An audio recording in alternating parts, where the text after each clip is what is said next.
Thank you very much. I'm just going to stand in front of this beautiful gentleman here. Actually, I might just not block him, Jamari. Thank you.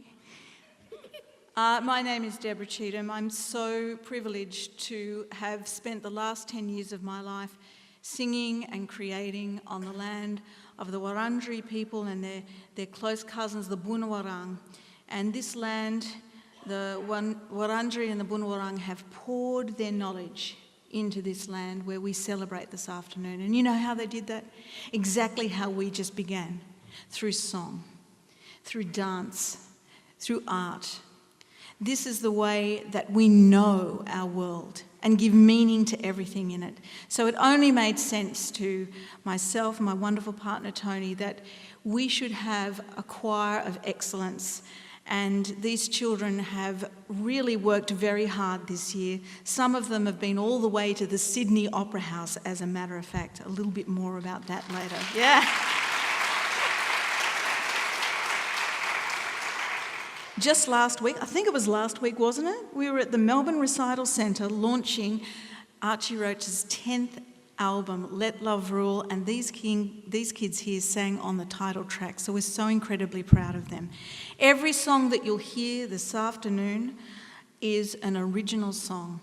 Short Black Opera for Kids is a program that we offer around Australia, and so you're going to hear languages from, well, some from Victoria, of course, some from northern New South Wales. We're even going to take you all the way to the Pilbara. But let's start off somewhere a little bit closer to home on a Wadawurrung country, and we're going to tell a wonderful story about the creation, the beginning of the beginning, and that wonderful act of Pawang, the magpie, lifting up the sky and giving us the very first morning.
Thank you. The wonderful story of creation, the beginning of the beginning. And I'd like to just share with you how this project began. In fact, that's one of a series of songs, 12 songs that we have now that will go into publication sometime between the end of next year and the beginning of the year after, called the Dunghala Choral Connection Songbook. And this is how we're bringing together Indigenous kids from all around Australia and re-establishing those important trade routes. And how was diplomacy acted out in our traditional sense here in Australia and all First Nations around the world? Through song. You knew the song to gain entry and to give respect and acknowledgement wherever you went. And so my co-collaborator, I'll introduce her right now, you'll hear from her a little later, Jessica Hitchcock, who's on the end here. We've been travelling around Australia with my darling Tony, writing these songs in collaboration with the kids, sitting down with them and saying, what is it about where you live? What is special to this place? And I can tell you the next time you hear Pawang Lifts the Sky, it will actually be in the language of the Wadawurrung people. That exists already, and the next time you hear it, when we record this, it will be in that wonderful language. But the beginning of the beginning for the Dunghala Choral Connection songbook started with a story that wasn't so happy. It was just one of those weeks. I'm sure we all know those weeks where we seem to have been answering the same question over and over and over again, trying to get the rest of Australia to understand the true value of Indigenous culture here. The longest living culture in the world. Don't you think it would be something we'd be celebrating by now in Australia? And yet, no. There I was working at the University of Melbourne. I seemed to be having the same conversations over and over again about the value of our culture. And I'd really had it by the end of the week, and I travelled up to Shepparton where Dunghala Children's Choir first began. And there was a wonderful group of kids waiting for me there. And they said, Deb, you don't look so happy this week. And I said, well, you know, sometimes life can be difficult and people don't seem to want to hear something that's really good news. And I asked the kids in the choir, what's it like for you here in Shepparton? Now, Shepparton has a very high population of Indigenous people. And I asked the kids, what's it like at school, for instance? Do you feel recognised as an Indigenous student? Do you feel that our culture is celebrated in your school? And sadly, the answer was no from many of the children.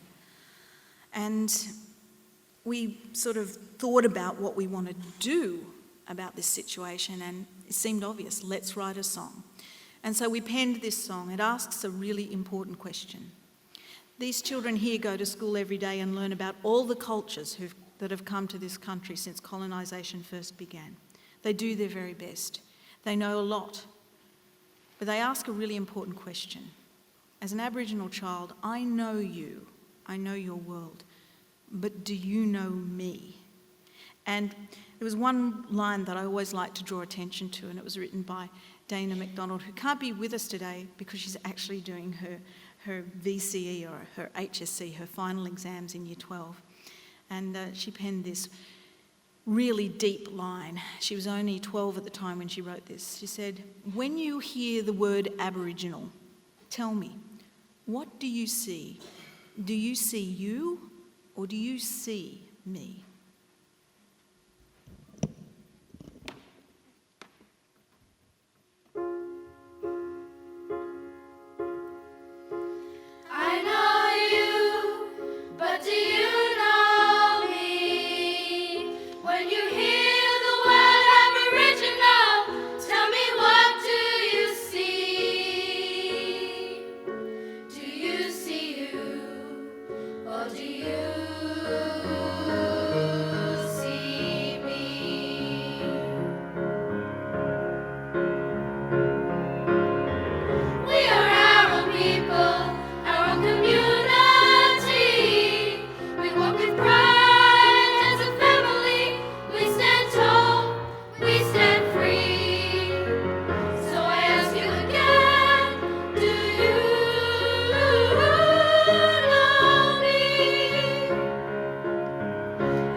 So Short Black Opera travels all around the country, working with adults and children. And at this point, I'd just like to acknowledge some of the company members who are with us. First of all, we've already met Jessica Hitchcock, who plays one of the two lead roles in the opera Pecan Summer.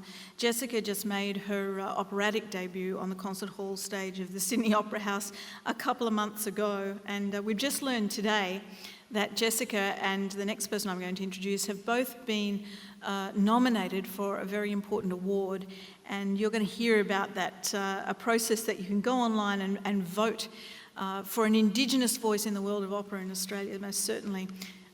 Really excellent news for us today. But as well as Jessica Hitchcock on stage, we have our other lead character from Pecan Summer, and that is Shante Batsky, who has also been nominated.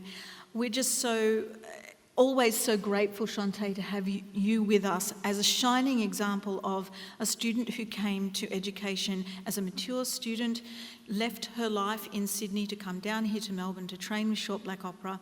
She went to the Victorian College of the Arts and graduated with a degree in operatic performance, and went on to receive the Harold Blair Scholarship twice from the Melbourne Opera Trust, and has been to New York twice to study.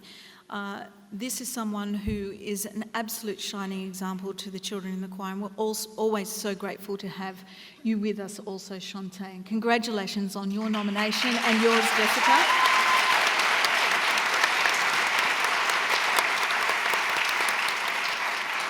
I'm also really pleased that just standing behind me on the end of the row here, I'm blocking her view, although don't block anybody's view anymore, I'm really vertically challenged, as you can all see, is Minjara Atkinson. And Minjara has been with Dunghala Children's Choir since the very beginning. She's a founding member of the choir and has graduated into the adult company now.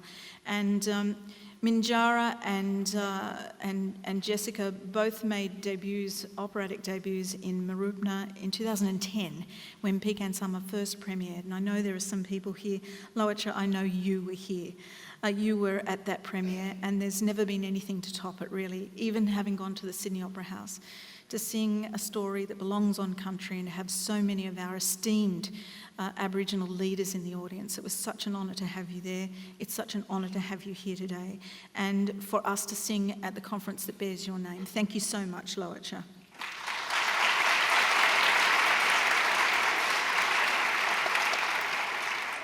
Minjara, we're so grateful that we still have you with us now.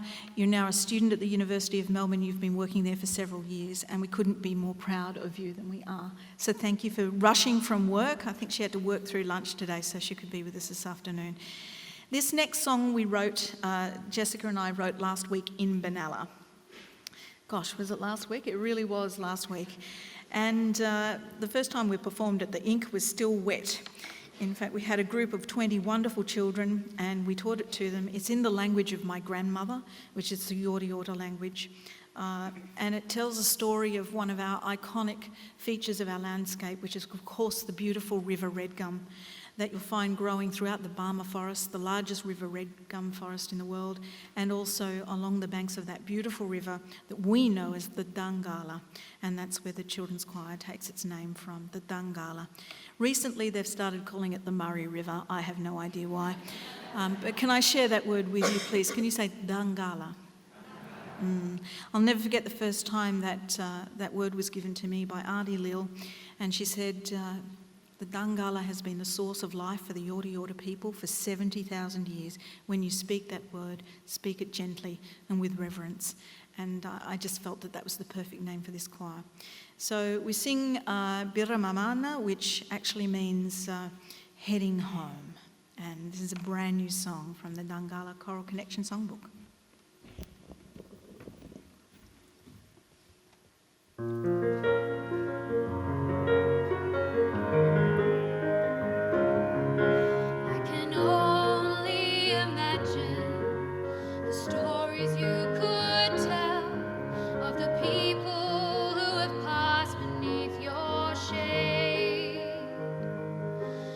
Shelter you provided to the magpie and the crow became a home.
Just once a month, Tony and I travel up to Shepparton, and Jess has joined us this year.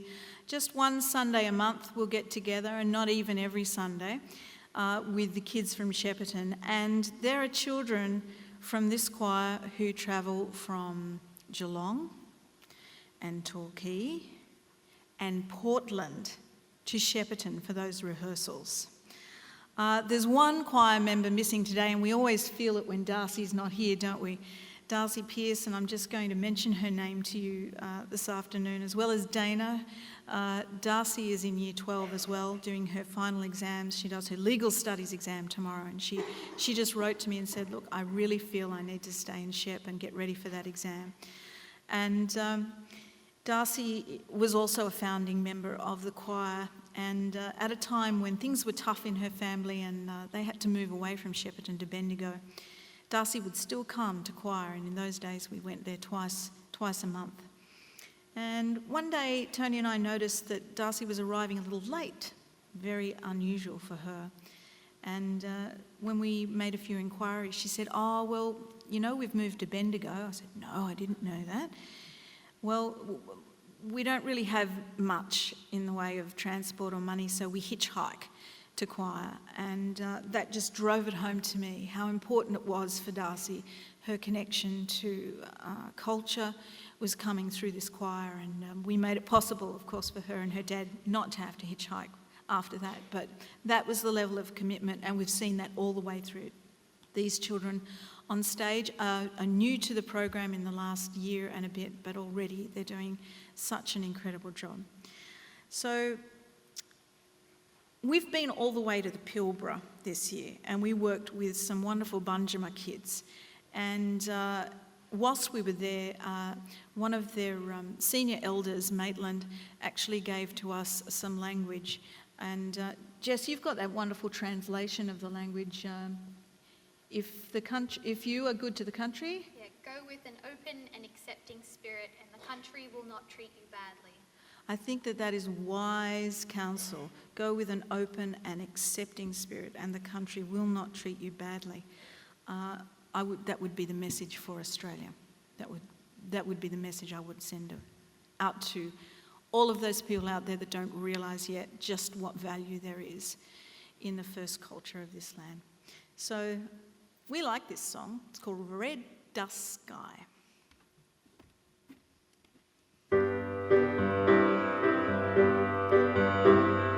Red dust gathers all around, mist amongst the mountains as the sun comes down. Moon rises early, she's waiting for the stars in a sky that changes colour all around. When the red rock turns to purple shadow, and the moon rises high up in the sky, and the beauty of this country holds a secret you can't keep. When you see it for yourself, then you know why. Wila kada yanama,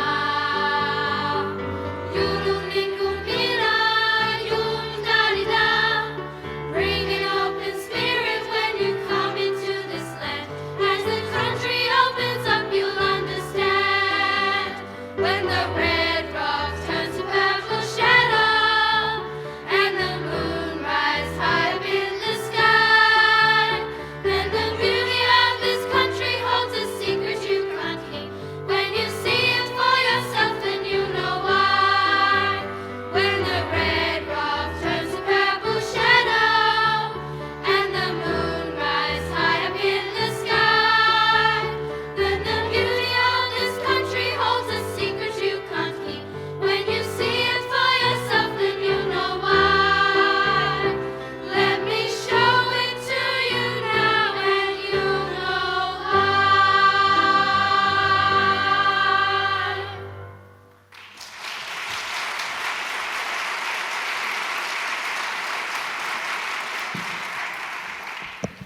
A few years ago, we started going down to Portland, beautiful Gunditjmara country. And whilst many of you know Pecan Summer is one of the major works that we've presented in the last few years, in fact the last 6 years, The next major work is going to be entirely in the language of the Gunditjmara people. I'm working on a libretto with wonderful Vicky Cousins, fabulous custodian. It's in that key, in case you're wondering. Please, my partner in music and life, Tony Lowitja.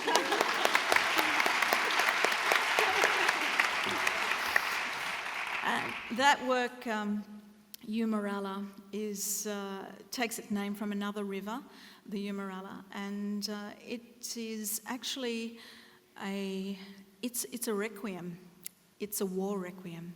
It's written in acknowledgement of the fallen, of the resistance wars, which is something that Australia is yet to really reach a level of maturity to be able to understand and to be able to work through that part of our history and acknowledge.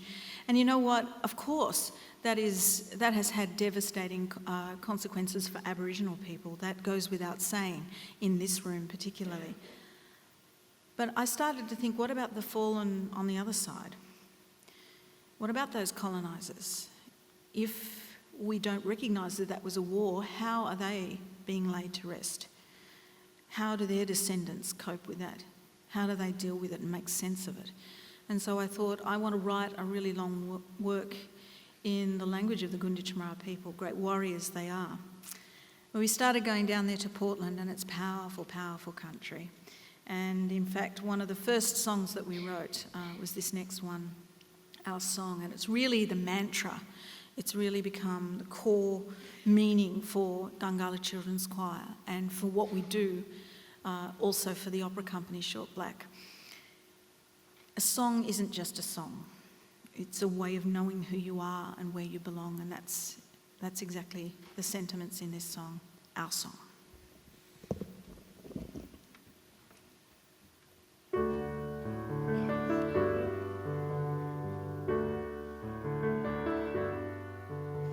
This song is not just a song, it's our way home. This is how we know we belong. Our song, the sun will bring us light on a land ancient and strong. The spirit of willow, the black cockatoo, is guiding us home. This song will take us home. This song will bring us together. I know where I belong. My song, this song will take us home. This song will bring us together. I know where I belong. My song, this song will take us home. This song will bring us together. We know where we belong. Our song, Natwa, Natwa, Natwa, Natwa, Natwa, Natwa, Natwa, Natwa, Natwa, Natwa, Natwa, Natwa, Natwa, Natwa.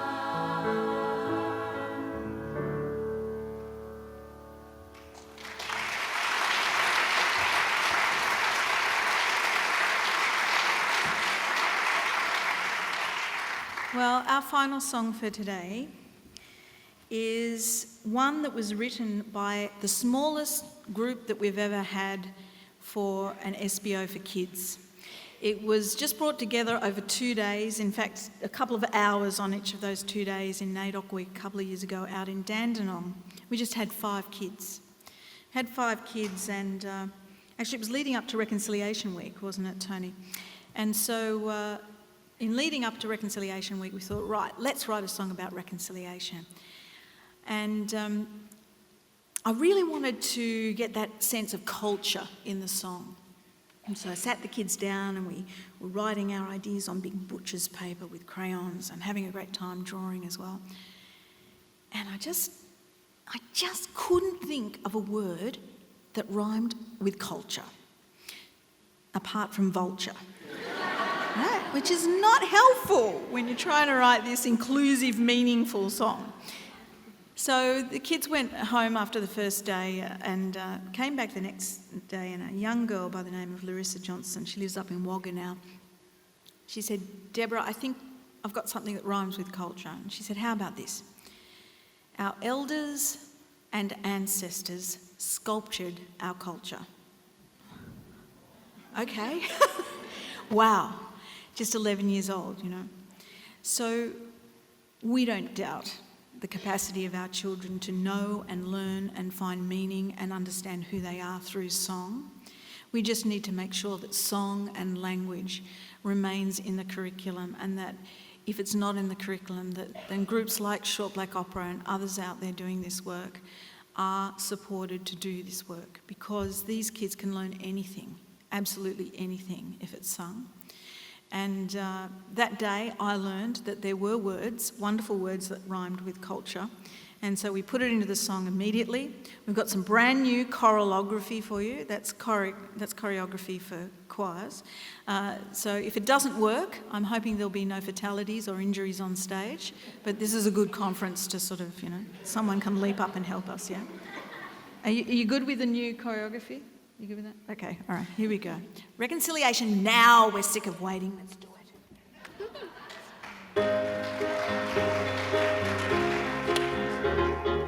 Reconciliation, healing for a nation.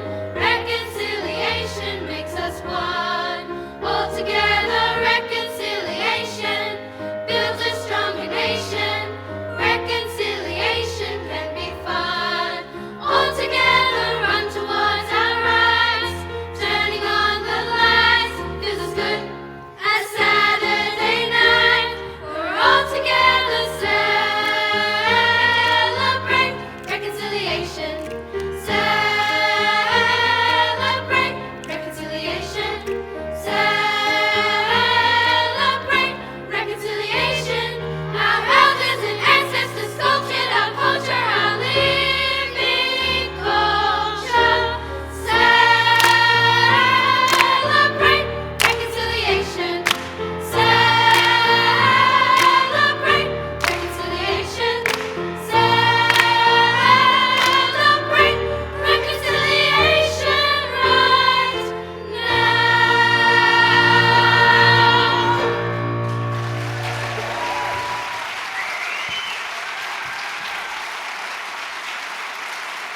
That's good. That's good. A standing ovation. That's good. That's good, yeah? Yeah, okay. Good. Keep going, keep it coming. All right, stay standing. Stay standing. So that's excellent. Now, while you're standing, I just want you to just roll your right shoulder back. It's been a long day, yeah? Just roll the other one back. Just roll that back. Okay, shake it out a little bit. Unlock your knees. You're going to sing with us now. So, we're going to sing Celebrate. Oh, but let's go back into the key. Yeah. Right. Am I in the right key? Good. So we're going to sing Celebrate, and you're going to sing Reconciliation. All right, try that. Go. Reconciliation. Yeah, that's terrible. All right. These guys back here, they know I'm never going to lie to you and say, "Oh, well, never mind, you're just delegates." No, that's insulting to you and to us. So let's try it again, yeah? Reconciliation. Try it. That's better. I knew you had it in you. Then we go celebrate, and it goes like this. Reconciliation. Try the second one. Reconciliation. Then the third one. Celebrate reconciliation. Because you're getting impatient there for it. Yeah? Reconciliation. Excellent. Okay, shall we do it? Yeah, good. I'm listening. Stay still.